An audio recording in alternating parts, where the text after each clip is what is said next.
Հայկական վերածնունդ կուսակցությունն այսօր նախընտրական հանդիպում ունեցավ թիվ 1 ընտրատարածքում ընդգրկված Երևանի Քանաքեռ Զեյթուն վարչական շրջանի բնակիչների հետ։ Այստեղ կուսակցության տարածքային ցուցակում 13 թեկնածու է ընդգրկված։ Հայկական վերածնունդի առաջնորդ Արթուր Բաղդասարյանը ելույթի սկզբում դահլիճին հարցրեց, թե արդյոք իրենց մոտ ընտրակաշարքի համար ցուցակագրում արել են, թե ոչ։ Պատասխանը հնչեց այո, ապա Բաղդասարյանը ասաց. Այսօր Զեյթունում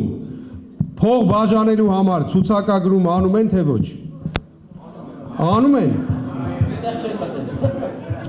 Հիմա ես ինչ եմ ուզում ասել, տեսեք, երկրից հարուստ մարդիկ կան, որ իհարկե կարող են փորձել այսօր այս ընտրարշավից առաջ գնել մարդկանց քվեները եւ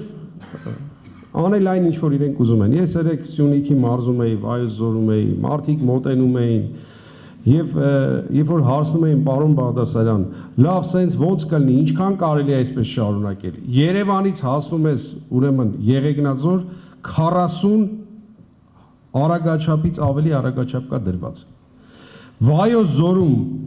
քիչ չեն գյուղերը, որտեղ 40 մարդ չի ապրում։ Մինչդեռ 3 Transparency International-ը հայտարարել էր, որ հայկական վերածնունդը եւս ընտրակաշարք է բաժանում։ Թիվ 1 ընտրատարածքում առաջադրված Մհեր Շահգելյանը ազատության հարցինի պատասխան հերքեց հակակոռուպցիոն կենտրոնի միջանկյալ զեկույցում տեղ գտած պնդումը։ Գիտեք, ես չգիտեմ որտեղից ինչ տվյալներ են վերցրել, ով է նման տվյալներ տվել, այդպիսի բան գոյություն չունի եւ գոյություն չի էլ ունեցել։ Մենք ինքներս պայքարում ենք դրա դեմ եւ դուք ուշադրություն դարձրեք մեր ստացած եւ մեր տոկոսներ եւ մեր ստացած ձայները, դա